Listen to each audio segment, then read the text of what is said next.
The internet has made the world a global village. But what's a village without humanity? The truth is, if we take the opportunity, leverage on the opportunity of the internet to remain human, we can make the world a better place. My name is Emeka Eze, and this is DABA TV. You're watching the Internet Business Show.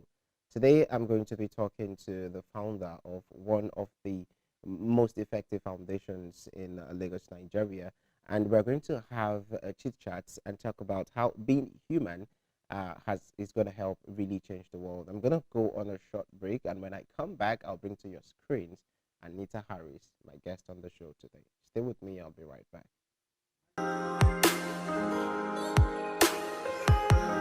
Welcome back from that short break. You're still watching DABA TV. This is the Internet Business Show. And before I went on that short break, I talked about my guest in the studio today, ANITA HARRIS. She's the founder of the AHEF. AHEF is the ANITA HARRIS Empowerment Foundation. Today, we're going to meet ANITA and talk about what exactly AHEF is doing to help humanity. Hi, ANITA. Hi, it's nice to have you on the show today. It's a pleasure. Gorgeous. Beautiful. Thank you. Thanks for coming. Thanks for coming. Yeah. So, you know, my talking about the show, introducing the show, I've always been a fan of humanity and all that. And even in my introduction, I said a lot about humanity. But first, we want to know the person behind this humanitarian service. So let us meet you. Who is ANITA HARRIS? Okay, thank you. You know, Martin Luther King said something. He said, darkness cannot stop darkness, but light can. So in quotes, ANITA is a light. ANITA HARRIS is a light. And I'm someone who is just ever so passionate about the lives of other people. Beautiful. Yes, and my community at large. I've always been inspired to, you know, look for mediums and means to help touch lives around me. So basically, ANITA is someone who is for the people. For the people. Yes. So you're more like inspired by people, by community. Yes. That makes me to want to ask, what is your first exposure to community? Okay, so my first exposure to community would be, I believe I was about 17, 18 then. Okay. Yes. First of all, my father would, is an ordained minister in a church, and he would always sign me up for sanitation camping. So I would go to the church and be part of the sanitation. I'm talking about secondary school, about 14, 15. So those are actually the bedrocks of me knowing that, okay, it's an honor to do things for people that don't necessarily benefit you. Then going along the line, I worked with, you know, charity organizations, but they were mostly under a religious setting. I got to meet people, I got to help lives and try to, like, you know, improve people, speak to people. I can remember, I think about 19, I got the opportunity. There is a platform called Africa for Africa. So I think, I believe we were picked, each one student was picked in each country in Africa, and we were put together and lectured. We had like a 1 week intensive lecture.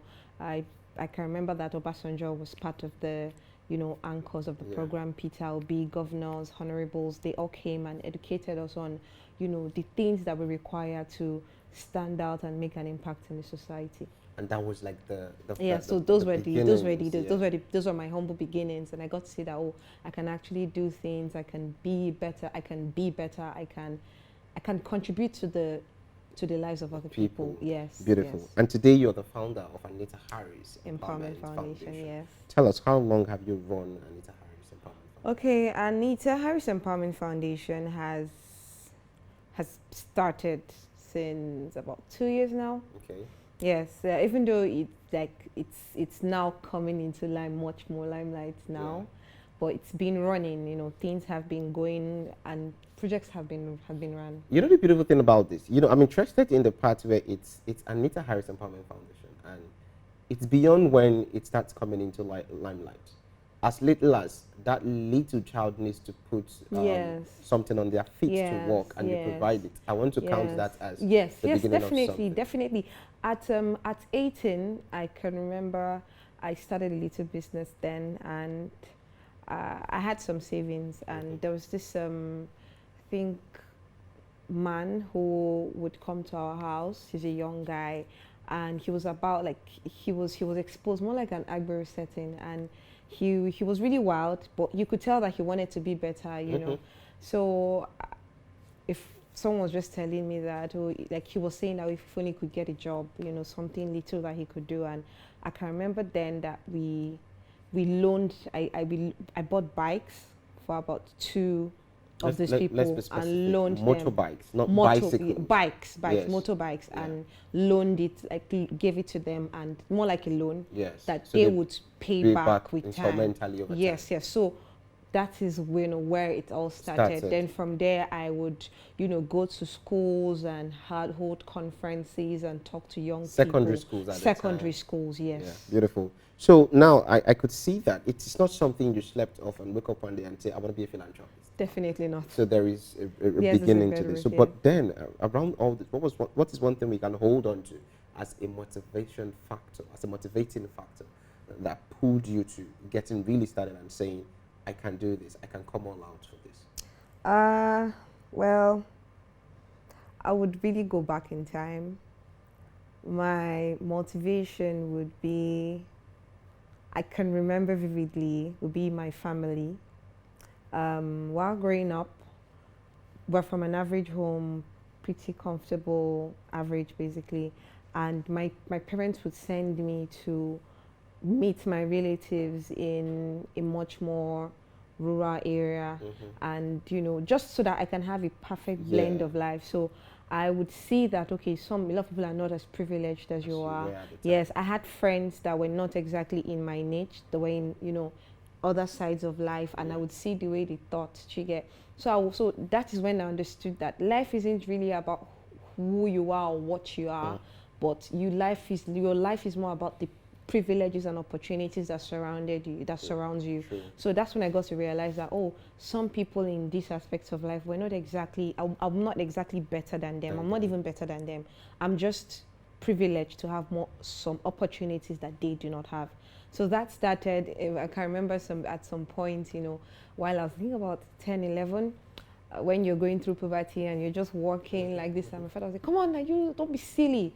You walk like somebody who's about to change lives. I'm like, I'll be crying. Daddy told you that? You walk like somebody who's about to change lives. Yes, you'll be like, why are you walking like you don't know where you're going? Don't you know who you are?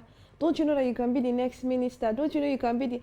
And, you know, then you'll be like, oh, that is really unfair to me. Yeah. That is really being mean. One way that I registered something. Yes. So it really made me say that, oh, I can act this way. I can walk this way. I can talk this way. I've started talking like this since I was 16. Talk confidently. You know, my dad would sit us down in the parlor, and if we were to do something wrong, we say, I want to hear your case. Because my dad is a lawyer, and you have to plead your case. Okay, Daddy, this is what I did not do wrong. I did not agree with you. And, you know, those things just really made me see that I have a voice that can be heard, but not everybody has that opportunity. That voice, Do you understand? Everybody has potentials, but not everybody has the opportunity to express them. So that is where my foundation comes in. Okay, good. So tell us about the ANITA HARRIS Empowerment Foundation, exactly in bullet points, or just as straight up as you could. Yes. What exactly do you do? All right. ANITA HARRIS Empowerment Foundation, AHEF, is a non-profit organization that focuses on empowering young people. Okay. When I say empowering young people, empowering is such a vague word, but when I say empowering, I mean enriching the minds of young people. You know, I always tell people that charity and helping lives is not really about what you can give them in the time being. My charity, although it focuses on, you know, helping, philanthropy, feeding and all that, but it's not really about what you can give somebody. You know, there's an adage that says that give a poor man $1 million. So far, he's still poor in his thinking. He's going to squander it and not produce it. Great. Give a rich man, a rich man, $1 million. He'll be thinking of how to make 10 million out of it, because he has the mind of the rich. Yeah. So it's not really about what they have. It's about their thinking process. Do you understand? So what AHEF does is it enriches the minds of people to think big, to think, you know, more than what you just see around you. Beautiful. So we understand that there are a lot of people who have potentials. There are a lot of people who have a voice that needs to be heard. There are a lot of people who have the capability to do so many. There are other people with talents, you know, with skill sets, but they do not know how to channel it. They do not even have the resources to pursue whatever their dreams and, you know, ideas of success are. So AHEF helps channel it. We provide mentorship programs for young people. I'm talking people in secondary school and the universities. We provide mentorship programs to ensure that they achieve it by providing, we could provide you resources. For those who are less privileged, who don't have the resources to fund certain things like exams, like school, like programs, we help sponsor it. So we're more of a mediator between success and where you are right now. Yes, so we are that middleman. So we also provide, we're also the middleman for, you know, for companies that would require people, successful people, people who have the necessary skill sets. Yes. And we also help produce, you know, more excellent breeds of what I call, we would use the word staff. Okay, so I'm looking at it from this angle. Probably a product of the people that have been refined under your foundation. Now recommended for this brand. Yes. So that's what. So that is basically really what the foundation is about. We provide basically all that you require to become a success in life. Beautiful. Thank you very much for that elaborate explanation of what the AHEF Foundation is about. AHEF is about. So I'm going to go on a short break, and when we come back, we're going to talk about some of the impacts that AHEF has done in the lives of Nigerians across the country, and the future for these ones. We'll go on this short break and we'll be right back. Hey there, stop. It's the year 2022. Many of you are still confused about what cryptocurrency is, what is Bitcoin, what is Ethereum. How do people make money from cryptocurrency? Hey, you see, I've come to help you out, and I have a free webinar for you. The title is What You Must Know Before You Even Invest in Cryptocurrency. In this free webinar, I will teach you what Bitcoin is, what cryptocurrency is, what Ethereum is, the risk associated with crypto. What are the factors I must consider if I must have profitable investing in cryptocurrency? How do you participate? Click the link on this video. The date and time are showing right now on your screen, and the link is also on your screen. My name is Chris Ani, founder at DABA.school, and in this free webinar, I'm going to show you all you need to know that will help you get started in cryptocurrency. Do well to join me, because I can't wait to see you succeed in crypto.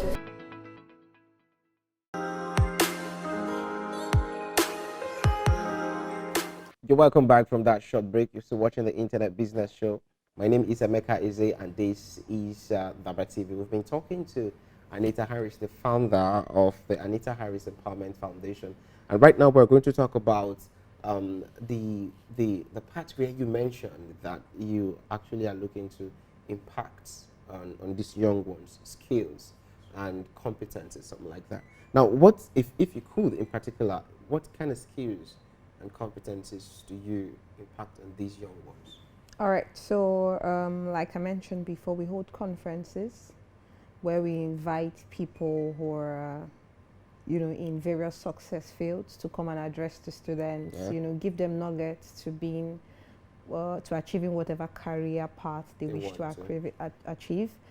Secondly, we also, like I said, sponsor students. So right now, we've adopted some schools. We've adopted 2 schools, one community high school and my alumni school. So we've adopted these schools. So we're responsible. We've selected some students that would be mentoring, and we are going to be following up on them. And also we're going to be following up on the school in general to ensure that, you know, the students are receiving the quality education they require. We can even go as far as petitioning to the government to ensure that, you know, some of their needs are met when we can't fulfill them. Do you understand? So those are part of the things we're doing right now. We actually even ran a project at a community high school in Ogun State, and it's really insane because the secondary school alone, senior secondary, that's SS1 to SS3. Between SS1 to SS3, they have about 2,070 students. Oh, okay.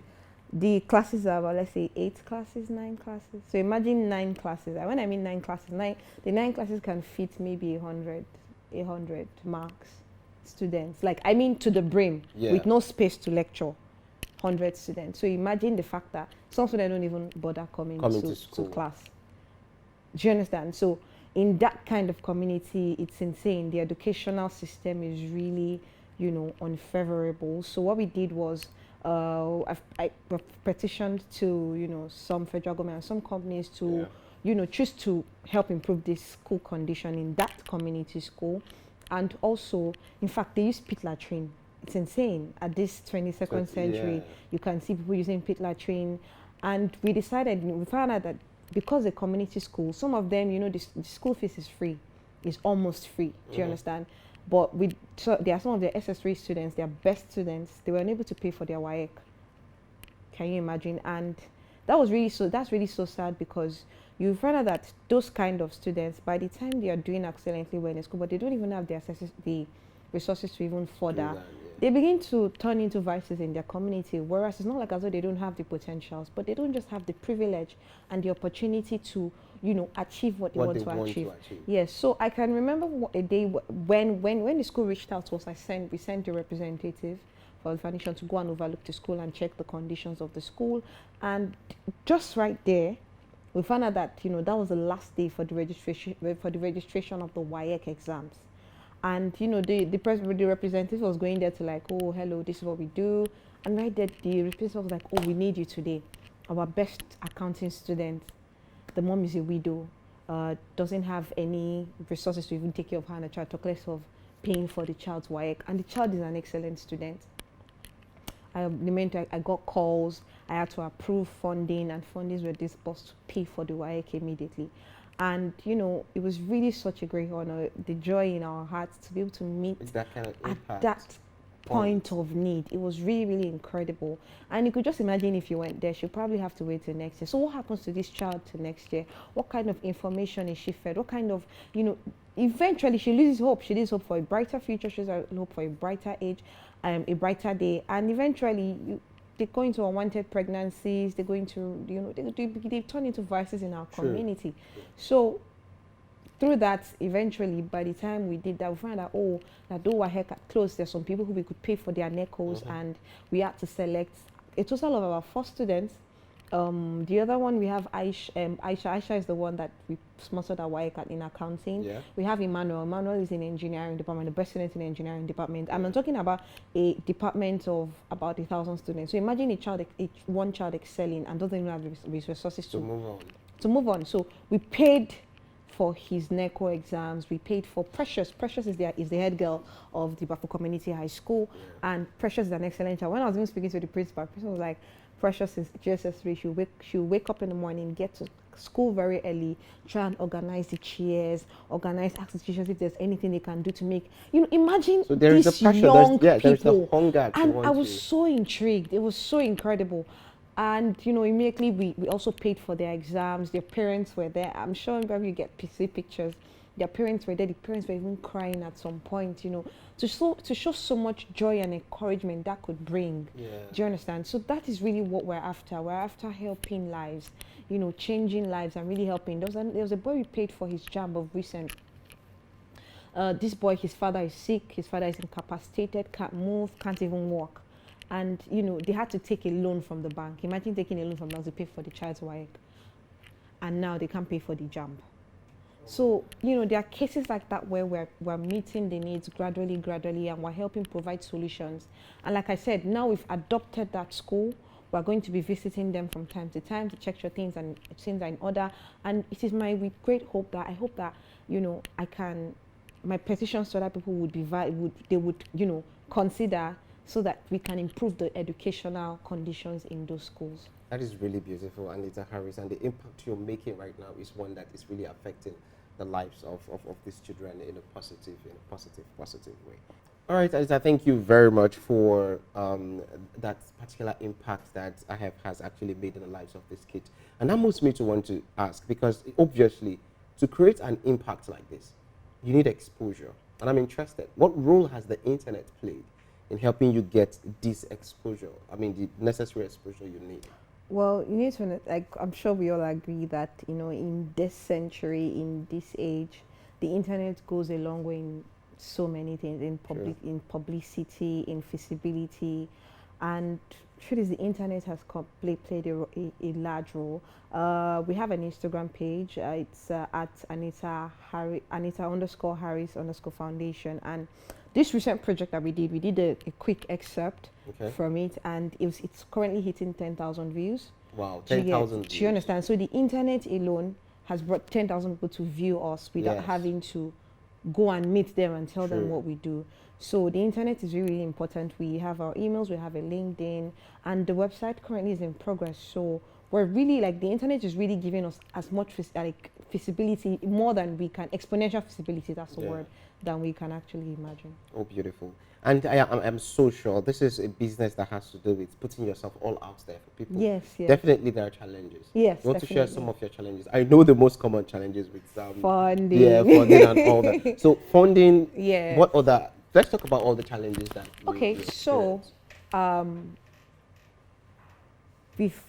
truth is, as much as it is a really, really selfless and great service that we offer, there's always going to be challenge when it comes to running something like this. And apart from the challenge being funding, the fact that, you know, we are not able to get enough funds to carry out as much projects as people are calling for, and help as much as people are calling for. The challenge now we need is, we speak to, like, maybe we have a career talk with students and we ask them, oh, what would you like to be, what would you like to be, what would you like to be? And they say, I'm a doctor, I want to be an aeronautic engineer, I want to be a this, I want to be a that. And I have to, because we provide mentorship services and also we do philanthropy, it's been a challenge getting the appropriate mentors for these students. For the kids. Yes. And, you know, some of them have, like, we recently found out some of these girls in this school, some of them are going through rape and abuse. So having the right mentorship, because, you know, not very many people would be willing to offer these services for free, because these are, like, you know, some of them might need psychiatric services, psychological services, you know, key mentorship services. Don't come for free. And they do not come for free. So it's just so my challenge has been getting these services, this proper mentorship for them without having to spend so much. So that is why right now we need people. We need people who will be like, oh, I would like to just be a volunteer. It doesn't have to be a full-time thing. It can just be whenever, you know, the NGO needs to talk to a child or a student, I would like to be the one to encourage her, you know, because they cannot keep hearing from me if not they'll get tired. That's life. In America, I keep talking. So they need to meet new people that can come and give them their testimony. In their own niches. Yes, and in their niches in professional. When I tell you I'm a doctor, come, let me talk to you. You want to be a doctor? What are the challenges? Oh, I don't know. My friend tells me I'm being too good. Oh, don't worry. You don't have to. I'm a doctor. This and this and this is what I had to do to accomplish this success. So mentorship. Then we also need volunteers, because, you know, as it's growing, we need to be in several places at the same time. And definitely, we are still, you know, the personnel in this foundation aren't as much as we are needed. The supply is not enough for the demand. Do you understand? So that is why right now we need people. We need volunteers. People willing to volunteer and, you know, help, you know, in quotes, sons of consolation, if you understand what I mean. Beautiful. Trust me, I do. And also we also need companies to, like I said, funding to fund, because now it's not even about, oh, I want to donate this. I like companies to say, oh, I want to support you. I want to support this NGO in its endeavors going on. Yeah, beautiful.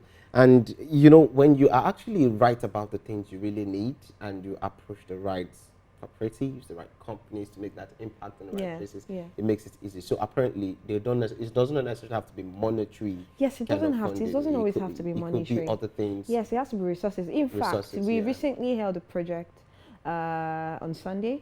Yes, it was a small one. I was passing a community to my parents' house, and I just found some niche of elders who don't have food. They're currently fasting, having the Muslim fast, and they don't have food to, you know, celebrate the the festive season that just ended. And, you know, my mom actually, because she's also she's a philanthropist, and she was like, oh, I want to support. But there were so many people we needed to, cater for. Yeah. So I was like, okay, since this is an impromptu thing, I don't necessarily need to have people to start sending me money. Send in foodstuff. What foodstuff can you give? And a couple of people were like, oh, okay, I'll just send a bag of rice if that's fine. I will just send some foodstuff. So yes, it doesn't always have to be monetary. It's just about what we need at that time. True, beautiful. I picked something from what you said. You talked about representatives of AHEF, your foundation and all that. I want to know, are they paid for their services? Oh, not at all. I mean, your team members? Yes, my team members are not being paid for So what you're they trying do. to tell us that you get these people and we work together for humanity. Yes. And that's the beautiful part. I had to make you give a response to that because Yes. the whole idea of being human and helping humanity is that you're doing it for the fact that we coexist and we own this space together. And the funny thing is, so there's the mindset that, or if I'm going to do this, I want to get the gain now. It shouldn't be, because you find out that if you volunteer like in AHEF now, and you are able to say, oh, I improved the life of Shade. Now Shade is a doctor. Yeah. I improved the lives of Yinka. Now Yinka is an engineer. Eventually, there's a benefit, because producing excellent doctors means proper health care. Yeah, true. Producing excellent engineers means that less bridge falls and all that. So eventually, there is nothing that you give back to the society that you don't get back. It still benefits you. It's not about what you have to gain now. It's the long term. Beautiful. So to conclude this conversation, because we're gradually coming to the end of the session, I would like to know, is there a way, particularly a contact, how can AHEF be contacted and for what purposes? I mean, how is it that people can reach out to AHEF? Okay, basically you can reach us via Instagram. It's at ANITA_Harris _Foundation. Please go check it out. We want you to follow us, likes and comments and all that. And also you can email us at anitahafoundation@gmail.com. Okay. You can also contact us 0816-495-6064. I'm sure it to be stated. Yes. So you can always contact us, and you can contact us if you need help, if you need our services or our help, or our involvement, in the lives of any young person around that might needs it. Yes, and also if you would like to be a part of us, if you would like to be a part of AHEF family, please just feel free to let us know. You can just send a message to those. As a volunteer. Yes, as a volunteer. Thank you. And if you would like to donate, you can always contact us as well. Okay, beautiful. That's very beautiful. Okay, so we'll have a conversation. We've had that time with ANITA Harris, the founder of the AHEF Foundation, the AHEF, ANITA Harris Foundation. And it's all been about humanity and creating impact. And of course, we've seen the role the internet plays in helping that become a big possibility. Now we've come to the part where we take ANITA Harris and the bonus questions, and it's something we get to do every time. So away from the philanthropist who's sitting beside me, what else should we know about her? I'll go on a short break, and when I come back, we'll have that bonus session, and then we'll call it a show.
All right, you're welcome back from that short break. This is the final session with ANITA Harris here on the Internet Business Show. And this is where we're going to ask her the bonus questions. It's easy, ANITA. It's straight to the point. Most of the questions don't need explanation, just so much. Straight answer and short. And in 2-3 minutes, we're done with this session. So, question number 1 is this. What's your favorite Nigerian meal that is not of your tribe? Egusi. Egusi. Aneba. Aneba. Yes. Secret, unloaded. Or ewedu and begari. You like ewedu? With nice goat meat, yes. Obviously, she's made it clear that she's not Yoruba. Okay. Beautiful. So, second question is this. What's your weirdest phobia? Sometimes we have more than one. What's your weirdest phobia? Well, I don't like when people emphasize things too much. You don't like what? So you react to it? Yeah, I don't know. I just makes you uncomfortable. Yes, like. But that is good or bad? Do you have an idea of what trypophobia is? Trypophobia, like, tell me about it. Yes, like, is it trypophobia? I don't know if I'm sure, but like, you know, all those irritating, spotty things. Do you know that the reaction? Yes, that's how you feel. Yeah, that's how I feel. I'm like, why are you emphasizing this thing? It's sort of. These are the example of people that I know like wahala. I mean, just say it once and for all. All right, tell us, what's the favorite place you've ever been? What's your favorite place of all time that you've been to? Not the place you want to be. Okay. Your favorite place that you've ever been to. Okay, my favorite place. Imo State. Imo State? Why? Yes. Why? What's okay. Like about my mom is from Imo, actually, Owerri, and my very, very fun, unexpected memories are, you know, going to the village to see my grandfather. He's passed now, but you know, we would get to live like. It was really that village experience is really cool, especially when you're coming from the city. Fruit, would roast the nuts, and eat it. You know, would chase squirrels and kill it, and you know, they used to nickname one of my cousin Osa. You know, so I really liked those experiences. You know, really the beads, the dancing. You know, yeah. You did all that. Yes, my grandfather would always make us do those things. Right, beautiful. Okay, so this takes us to the last question for you for the bonus question. Yes. Define a successful life in one sentence. A successful life for me is going to be married with kids. Not just having my own kids, but also having children in the NGO who are doing well, being able to impact lives. And a successful life would be having my name live on beyond me. Beyond you. That even when I pass, that name still rings a bell. Beautiful. Yes. I'll tell you that you're on your way to doing that with the ANITA Harris Empowerment Foundation. It has your name engraved on it already, and of course we know she likes egusi, she likes amala and begiri and eba and her favorite place being Imo State, just in case you want to know ANITA Harris better. And of course she wants to live a life where she has a family with a man of her own, impacting the lives of both her kids and the lives of millions of kids out there. Thank you very much for coming into the show. We appreciate you for the time and for the effort you're putting into humanity. This is DABA TV. We celebrate excellence. Yes, and I also want to thank DABA for having me. It's been a pleasure. You've been so nice to me. You're welcome. You're welcome. Thank you very much. We're nice here. So yes, I figured. Yes, I totally figured. All right, then. So it is a show already. Beautiful week it has been, and we have just concluded the Internet Business Show. Stay beautiful, continue to impact life anywhere it is that you want to do that. And do not forget to go to the Instagram page of ANITA Harris Empowerment Foundation. It is at ANITA_Harris_Foundation on Instagram. Yes. And of course, you want to do a reach out. They can send DMs, right? Yes, can send DMs. And what's the email again?